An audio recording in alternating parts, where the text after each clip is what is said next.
Welcome, friends, to Beyond the Crucible, the podcast that dares to talk about setback and failure, but not so we can commiserate. It is so we can elevate. I'm Gary Schneeberger, the co-host of the show, and our mission today is to offer you the hope that your crucible experiences, those tragedies and challenges you faced or are facing right now, don't define you. They refine you. They did not happen to you. They happened for you. And I don't know many people, and I've surveyed most of the people I know. Not personally, I've surveyed them in my mind. I don't know many people who know this better than the founder of Beyond the Crucible, the host of this very program, and my friend Warwick Fairfax. Warwick, we are now more than halfway with this episode through our series on summer Crucible hacks. And this one is, again, I'm a broken record. I repeat myself every episode. This one's going to be interesting. We've had a lot of conversation before we start recording. And as usual, I hope what happens is we come up with new tips and things that pop into our heads as we record. So I'm excited about it. I think you probably are as well. Absolutely, Gary. The topic today, as listeners will learn, is one of my favorite, most deeply held topics to talk about. Wow, I feel like I should let that breathe a minute so people can sort of guess what they think it is. So maybe we can, in post-production, even add more time in there. No. Yes, indeed. That is what's happening a lot in this series that we are, again, calling Crucible Hacks. And just a reminder, what we're doing here is we're walking you through a series of what we're calling Crucible Hacks, actions you can take to make tasks simpler tasks. We're spotlighting the best practices you can do at each step of your journey from tragedy to triumph.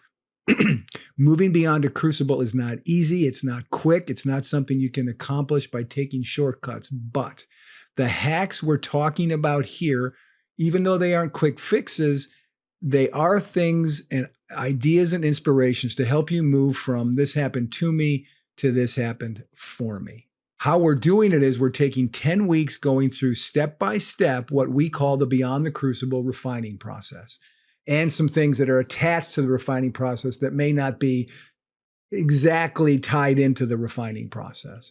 Our goal is to give you a helping hand through insights and exercises we haven't shared on the podcast before that give you helpful guidance on how to tackle and move through each step.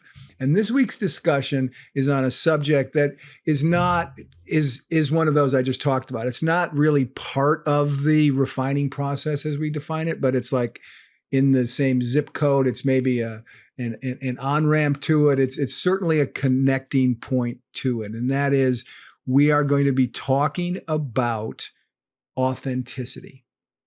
How we live our lives as our authentic selves. In this week's discussion, we're giving you another insight into living that life of significance that we discussed in week one. Remember, we started at the ending. We began at the ending. We started with significance. And today we're going to offer you some hacks to help you live with authenticity. And as has become our custom in this series, we'll start by offering up Noah Webster's definition of that word from his very first dictionary in 1828. And this is that definition: the quality of being, and I don't know why they spoke like this in 1828, but apparently they did, the quality of being genuine original. Okay? Genuine, we can say for our purposes here in 2023, genuine and original. And Warwick, given what we've discussed the last 3 weeks, we started with beliefs and values, followed by passion, then by talents. That's a particularly spot-on definition, isn't it? Not just being genuine, but being original and unique. Our authenticity is our expression of who we truly and uniquely are. Fair? That pretty much sums up what authenticity is for us, right? Absolutely. Yeah, I love that phrase, being genuine and original, being truly ourselves. And really, when we think about authenticity, that's what it is. That's what we mean by it. It's being our true, authentic selves. It really, our authenticity, it defines us. Who are we that's different than the next person? Doesn't mean we're better or worse. We're just uniquely, genuinely, and originally ourselves. Without authenticity, we're not being our true selves, the real us. We're being someone else, some amorphous, make-believe cartoon character, maybe an amalgam of some people that we know and like, or somehow we think that will impress others, and we make this cartoon character and we project that. But who do people see when they see this amorphous make-believe cartoon character? They don't see us. If we get like praise and they like that cartoon character, well, that's not praise for us. It's praise for some mythical character. Right. It's not us. It's like meaningless. And so, when we put on this fake mask, as we'll talk about, we're being anything but genuine, original. We're certainly not being our true, authentic selves. Right. And we have a good understanding, as we've been going through this series on Crucible Hacks, we have a good understanding right now of who our genuine selves are. Because as I said at the top, we have already talked about in the last 3 weeks leading up to this episode, what are our beliefs and values? What are our passions? What are our talents? We've lined those 3 things up. And once we understand those things, it logically follows that to live well, we need to live in light of those things. And that's why this 6th episode of the series is about authenticity. And what was fun about this, Warwick, is I did some research more than I usually do and in different ways than I usually do for this episode. And that I went back to the source material, right? The DNA of Beyond the Crucible. And that is your book, Crucible Leadership, Embrace Your Trials to Lead a Life of Significance. And there's actually the 3rd chapter in that book is called Knowing and Being Yourself, right? That's all about authenticity. It was important enough in the founding document, if you will. The first thing that you did as you were getting really on, moving fast down your road to a life of significance, you wrote that book. You dedicated an entire chapter to this subject. So it has to be something that's important to this process that we're trying to help people walk through here. So I have to ask you, why did you and why do you? Because I think both are true. You did think it was important and you do think it's important. Why did you consider being authentic so critical to bouncing back from your crucible, from a crucible and living a joyful and fulfilling life? That's the first half of the question. I'm an old journalist. I can have an 8-part question, right? And it can be one question. Question sub part A, and the second part of that question. So, why is it so critical to bouncing back from your crucible? Part 1. Part 2 is, why is it so hard? Sort of walk listeners through both aspects of that question. To bounce back from your crucible, you've got to know who you are. And in some sense, when life is at its worst, when you're at your worst, you've got to double down on being authentic. You've got to throw off the mask and dig deep within who you really are. What are your beliefs and values? What are the things you hold most dear?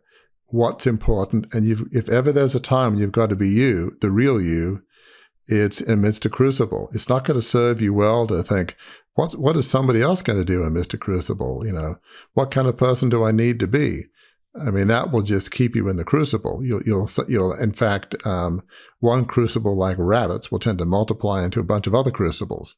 Rather than making it better, you will make it worse. You'll make that pit deeper and wider. One of the reasons why it's so hard for many of us to be authentic is that we put on a mask to protect ourselves, to give off an image that we think that people will like and embrace. It's one thing if people reject the fake you, the one with the mask. Right. It's another thing if they reject the real you, the authentic you. You feel like they've rejected everything about you, your beliefs, values, your personhood, your hobbies, your everything that makes you you. And that's incredibly threatening and frightening. It's sort of soul-crushing. And so, we don't want to be hurt like that. And so therefore we put on armor to think that's going to protect ourselves. We put on this mask of inauthenticity. But when life is at its worst, we have to have the courage to dig down, dig deep, and live in light of who we truly are. I mean, that's the only way to live a joyful and fulfilling life. Putting on a mask, it's like being in a fog. There's no sunlight in a fog. There's no joy in fulfilling life. There's just fog and confusion. So you want to clear up confusion, avoid confusion, be your true, authentic self. Right. And you said a couple of minutes ago, it's important to know who you are. Well, knowing who you are is only half of the journey, right? The other half of the journey is living who you are. It doesn't do you much good to know who you are if you're not going to live that out. And after a crucible, getting to know who you are, finding out what your gifts are, finding out what your beliefs and values are, finding out what your talents are. Those are not always the easiest thing to do. So if you go through that work, soul work, as you've called it, if you go through that work, if you go through those processes and you get to that place, putting a mask on kind of negates all the work that you've done. So it's step one is knowing who you are. What we're talking about here in living authentically is doing who you are in essence. So we've got some help for listeners here on how to do that, our hacks this week. So without additional ado, let's get to our authenticity hacks. The first one is anchors Aweigh. It's a strand that's run through Beyond the Crucible since its founding, back when it was still called Crucible Leadership. That's how far back it goes. To bounce back from a crucible and live a life of significance, we need an anchor for our soul. An immovable truth or set of truths that steady us when we feel wobbly. And life after a crucible can be quite wobbly. You know that, listener, if you've been through a crucible. Warwick knows that. I know that. Guilt, shame, fear, doubt, they can all take over our psyches and our outlooks on life. This is the time, folks, when we need to dig into, hang on to the things we know to be true beyond any given circumstances we might be going through. So the hack is this. What is your anchor? What steadies you when the winds and the rains and the roiling waters of life threaten to capsize you? What's your safe harbor that is always safe regardless of the conditions, emotional and circumstantial, around you? Where can you always find rest and hope? And the hack part of this is simple. As you're thinking about that, as things come to mind, write it down. Keep it in a place you can see it, where you can be reminded when you need it, and you need to remember what it is. The thing I do with that, and Warwick, you know this, I have so many t-shirts full of catchy slogans that come up that are meaningful to me. That's one way I do it. However that works best for you, to keep it in front of you, front of mind, top of mind, front of face, so that you know that's your anchor, whatever that might be. Why, Warwick, is identifying this so important to moving beyond a crucible? And here's one of those two-part questions again. First question, why is it so important? Second question, how did having an anchor get you out of the pit after your own crucible? Yeah, I mean, it ties back to our discussion of beliefs and values. When the storm of your crucible is at its worst, that's when we need to lean in most heavily to what we believe and hold most dear. That is our beliefs and values. And it's, beliefs and values is really a key part of what provides an anchor for our souls that helps us be our true, authentic selves. Authenticity is really anchored by our beliefs and values and what we hold most dear. So that's kind of keeps us centered in terms of who we truly are. We need to live what we believe, and more than ever, live and lead in light of our true, authentic selves. So as you say, it's not just knowing who we are, it's living in light of who we are. So, living in light of our values, whether for me it's humility and integrity, it's living the people that we are, what we believe, how we see the world. It's not trying to be somebody that we're not. For me, after my failed $2.25 billion takeover of my family's 150-year-old family media business, I lent heavily into my faith. And for me, my faith in Christ. That's the anchor that really governs my soul, that's my true authentic self is anchored in my faith. And so for me, there were, some key scripture verses. You mentioned having them on T-shirts. There's one that I have printed out on my desk, 1 John 2:17. It says, "The world and its desires pass away, but the man who does the will of God lives forever." There's another one that during those dark days in the early 90s, as I was trying to come back from my failed takeover, it was another anchoring, centering thought that I would recite to myself over and over again. And it says, "Brothers, I do not consider myself yet to have taken hold of it.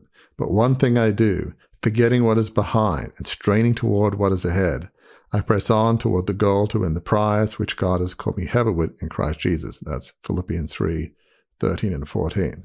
So that sense of I'm anchored by something that's eternal, not the world's desires. I'm anchored by my faith in Christ, and so I forget what is behind, the failed takeover and my myriad mistakes, and I strain toward what is ahead, maybe a new plan for my life that took a while to unfold. But I pressed on towards that goal, forgetting what is behind and straining toward what is ahead. Those are some of my key authentic values that help me get beyond my worst day. So this was an anchor for my soul that kept me grounded in my true authentic self. So if anything, after the takeover in those early years in the 90s, I tried to be even more authentic, being, my true authentic self. And that was not easy because I was not feeling good about myself at the time. Right. And the idea of how authenticity then fits into this idea of not, how your anchor fits into this avoiding masks, avoiding inauthenticity. It gives you a place. I mean, it really is the best mirror you can look into, isn't it? Your anchor can be a mirror. It can be something that steadies you, but it can also be something that refocuses you on what's real, on what's true, on what's, it helps you realize that no matter how you felt on this day, and it helps, and it's helped me do that too. No matter how I feel on this day, that's not the rest of the day, right? Life is somewhat like the stock market. It's a long game, and how you feel on this moment isn't necessarily how you need to go out into the world and behave. You behave in light of your values, who you know yourself to be authentically. If you do that, you avoid masks. If you avoid masks, you're able to go through life as yourself, which is right, going through life not kind of riven in two, but putting one foot in front of the other, moving toward a goal that you want to reach. That was authenticity hack 1, folks. Authenticity hack 2 is this: forgive, forgive, forgive. The 3 most important rules. Forgive, forgive, forgive. One of the hardest things about living authentically after a crucible are the albatrosses that drape themselves around our necks after one hits us. Sometimes those crucibles are things we had a hand, maybe 2 hands in, causing ourselves. Others were things that were done to us. In either case, a critical pivot point to moving forward is to grant forgiveness to those, be it ourselves or other people, who contributed to the situation that makes us feel we have to go through life with a mask on. Being something less than our authentic selves. Trying to hide the truth from the world around us because of this. If they only knew, finish the sentence, right? We all have gone through that moment. If they only knew this about me, that about me, that about me, they'd reject me. That leads to the mask. So here's an exercise you can try. Grab your Crucible Hacks notebook and put a header at the top of a page that says, "People I need to forgive." And then start listing names. At the start, don't add any detail about why you need to forgive them or what you need to forgive them for. Just get the names out of your head and onto the paper. You'll be able to fill in the details later. And I'm going to give you the first answer that's probably going to apply to your situation, right? Here's the first answer to the quiz here. The first answer is probably to write your own name down there. one of the hardest things that we go through on the other side of a crucible is forgiving ourselves for things that we maybe didn't do right, that caused the crucible, that made the crucible worse, how we responded while we were in the crucible. There's often, very, very often, a need to forgive ourselves. And then, in the same way that knowing who you are is not the same as living who you are, writing down and understanding who you need to forgive is not the same as doing so. Forgive them is the second part of this process in whatever way works best for you. You talk a lot about this subject, Warwick, on this show. Why is it so important to bouncing back from a crucible? This is funny. I have 2 questions in every one question I have for you. That's not fair of me. Why is it so important in bouncing back from a crucible, forgiveness, and in what ways can it help us live with authenticity? Yeah, Gary, to bounce back from your crucible, you cannot be mired in a sea of bitterness and anger. That may be understandable. You might be seething with anger towards others or towards yourself.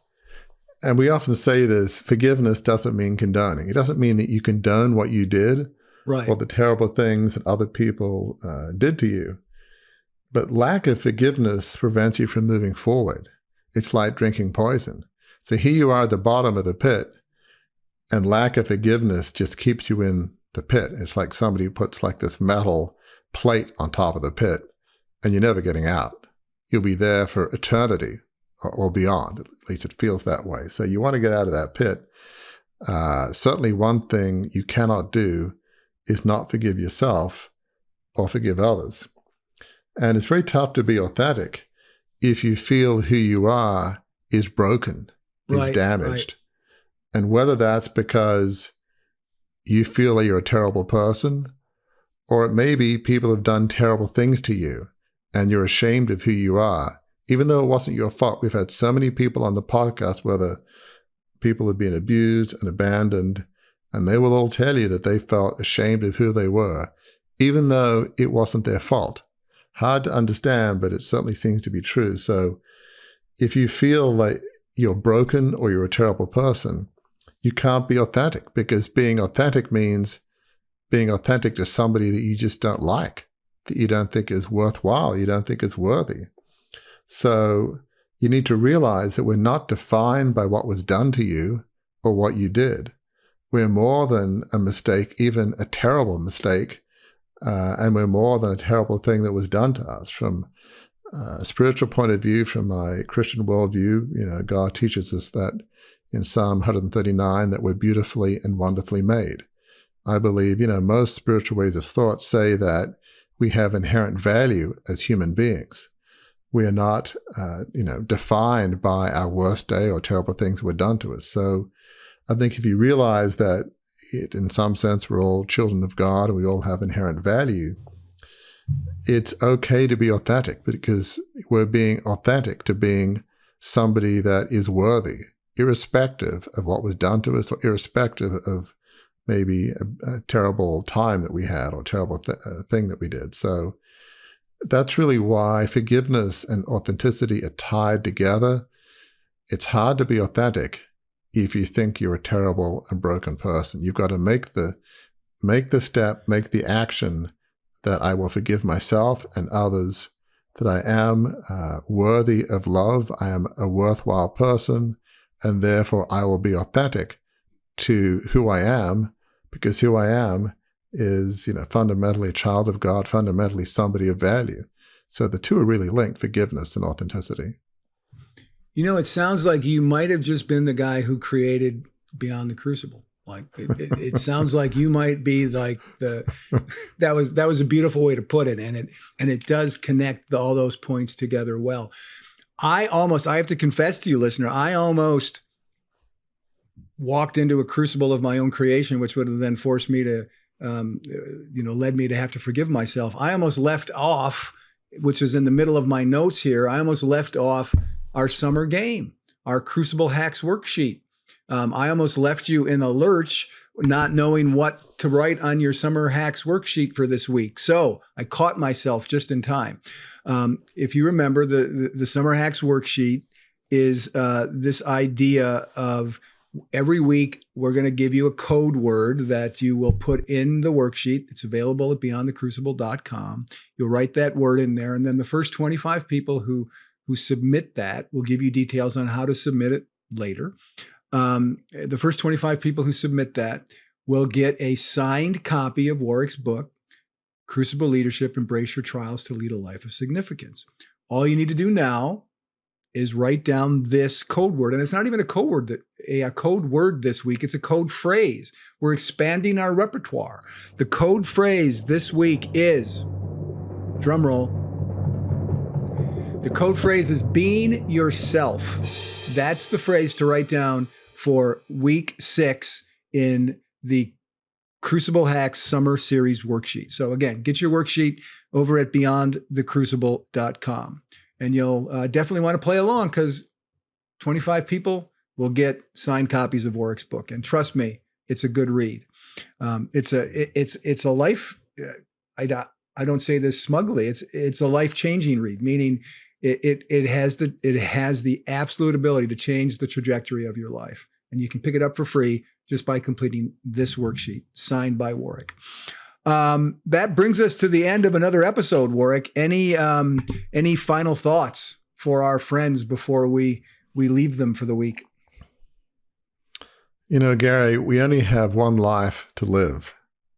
And as Noah Webster puts it, we might as well live our authentic, genuine, original life.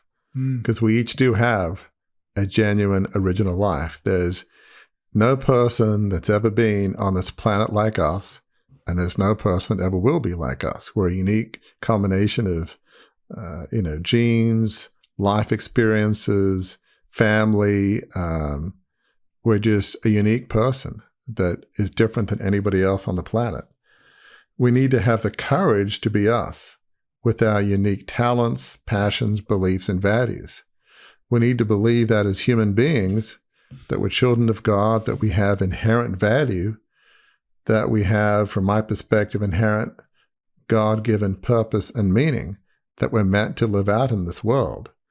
And so we need to be our authentic selves, because only then can we live a joy-filled and fulfilling life that we believe should ultimately lead to a life of significance, a life on purpose dedicated to serving others. We can't accomplish that, a joy-filled and fulfilling life, a life of significance, if we're running around trying to be somebody else with some amorphous cartoon character mask. We can only do that if we take off the mask and be our true, authentic selves, and believe that that true, authentic self has value and purpose, and don't be afraid of being us. Yep. There are no alter egos in a life of significance. It's all who you are. So come back and join us next week, listeners, when we offer up some more Crucible hacks that will help you move beyond your crucible toward that life of significance.